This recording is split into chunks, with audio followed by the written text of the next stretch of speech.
welcome to my podcast, Filmmaking, Actually. Ta-da! It's been a long time since I just sat down and recorded an episode for the podcast. I can't believe that it's been 5 years, actually, since we started and launched the first episode. And it's so hard to believe that those first episodes, the ones on how you make a movie actually, is one of our most popular episodes to this day.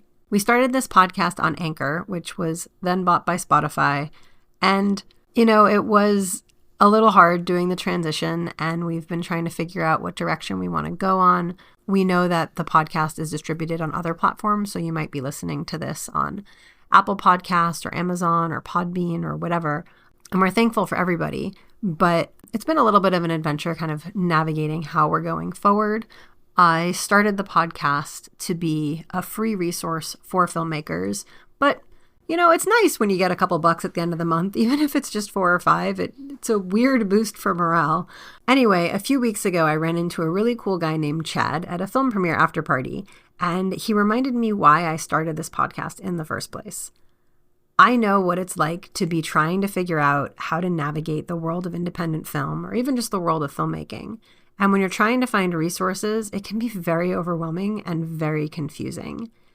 Chad reminded me that the podcast is really useful.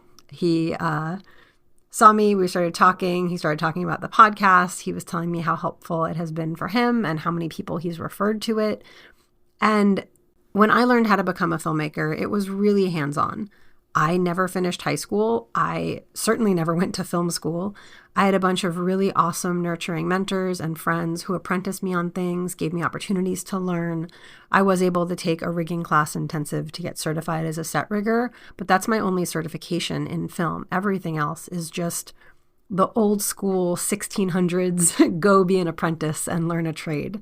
For me, I learn really well that way. I know not everyone can exclusively learn by doing.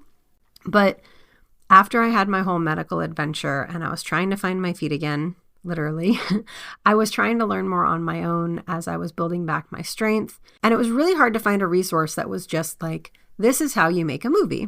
It was so confusing to try to find just like resources that weren't these super pretentious, erudite armchair influencers, either just like talking about how crappy filmmaking is, which okay, I get it, but that doesn't really help anybody. Or they're just being really high and mighty about what's wrong with films, how everything was incorrect, everything, more crappy. So I stumbled along myself. I continued to get mentor opportunities and hands-on opportunities. I learned a ton by just going out there and doing. I started to get films in festivals, and then I'd be the one answering questions during Q&As and filmmaker panels. And after a while, I realized I was getting a lot of the same questions over and over. So Spacey and I started this podcast so we could just have a resource to share with people, give them really long answers with lots of information about how much should you charge as a freelancer, and how do you even make a movie, and what do you need to know about contracts, and what's important to keep in mind when you're networking. It can be hard to navigate that. And even, I know AI is now a thing and you can just pop on to Perplexity AI. I'm going to specifically cite that one because it'll actually give you resources and tell you where it's getting its information from. It still is only getting its information from what's already available on the internet. So if the resources out there are confusing, the answers might not be as all-encompassing as you really need them to be. We put out these episodes and I continued on my journey of making films, and it's been, an adventure in keeping up on both sides. But I have been making notes. I have a long list of episodes to release, and we're actually going to try, in honor of our anniversary, I'm going to post this one today, 5-year anniversary of the podcast, and we're going to try to do one episode a week, even if they're just little soundbite episodes with like quick grab information. We're going to try to at least do one episode a day for 5 days in a row. That's our challenge. In honor of 5 years, we're doing 5 episodes, and then we're going to try to go back to the weekly. If you do prefer the longer form episodes where it's like a ton of information in each episode, we will be doing some of those, but I really want to get more content out there. And I feel like if it's just like a quick question and answer type thing, that'll be a little bit easier for us to produce. And hopefully it'll be consumable, bite size. You can pick a topic and just get the answer. But let us know if you prefer long form, short form, probably going to end up doing some of both. We also have some panels that haven't been released yet as far as the audio behind them. And I still can't believe that it's been 5 years. We hit a point where our episodes were being streamed every single day somewhere in the world across more than 80 countries internationally. Like, that's wild to me. If I was just being streamed once in a while across America, I'd be like, oh, that's cool. But when we saw the list on our analytics, I had to Google what some of those countries were. I'd never even heard of them. And it just makes me so excited to know that there's independent filmmakers out there literally around the world that are connecting with filmmaking resources and hopefully being able to go forward to tell their stories and share their movies with the world. So I guess this episode really is both a thank you to Chad for reminding me that there are so many filmmakers out there who benefit from this, and a thank you to all of you, to everyone who has listened to this podcast, who has come up to me or Spacey at filmmaking events, who's reached out to us, who sent us emails or messages or contacted us through social media. Anyone who knows me knows that I believe in zebra companies, which you can look them up. ask Perplexity AI what that is.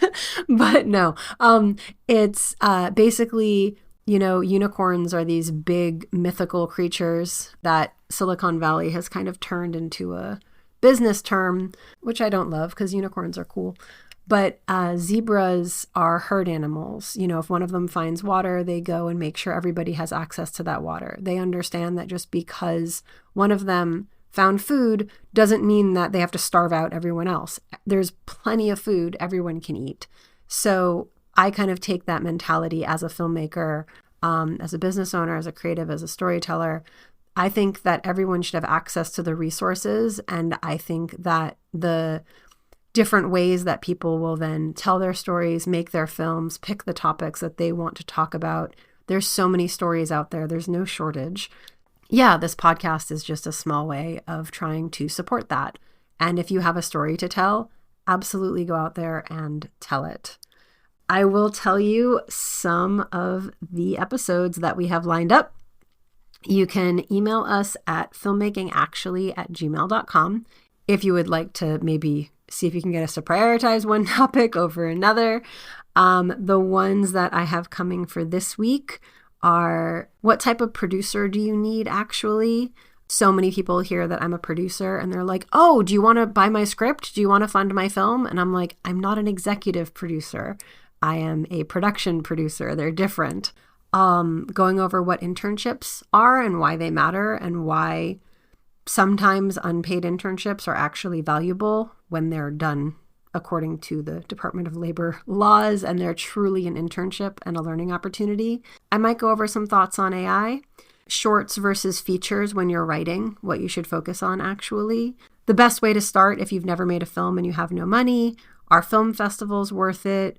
Basic tips for videography, editing in ASL in English. I know that's a very, very niche topic, but we've produced 2 films this year that were in ASL and spoken English and simultaneous communication, where people are signing and speaking at the same time. And it's a completely different style of both directing, shooting, and editing. I just thought that was interesting, so I wanted to do a topic on it. When you should put cover letters for festivals, what soft skills are versus hard skills and why they matter, collaboration, marketing, casting, film finance, I know that's a popular one, general tips for writers, if it matters where you work, if you're an employee at a company. I know that's a little more generalized than just film. Flirting on set, I think that's important. Rumors versus specificity when you're bringing up issues for potential conversation. Why it costs money to hire a producer, some tips for composers. And then we also have a very long list of questions that people have sent in that we are going to catch up on. So we've got a ton of content coming your way.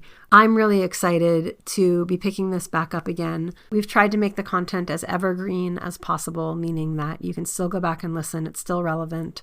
So yeah, let us know if you have any topics that you'd like us to cover. We might have it on our list already. We might not. Thanks for being here. And if you're trying to figure out how to make a movie, don't worry.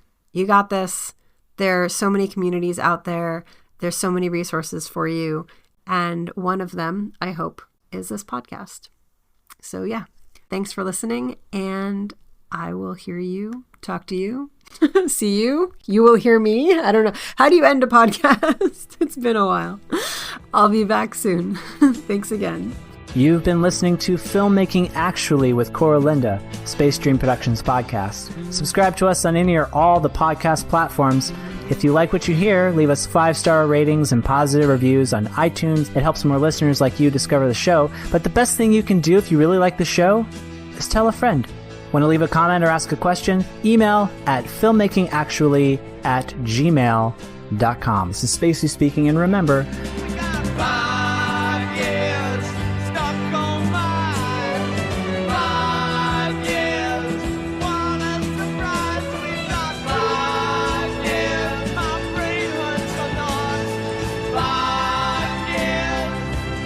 and we'll see you next time.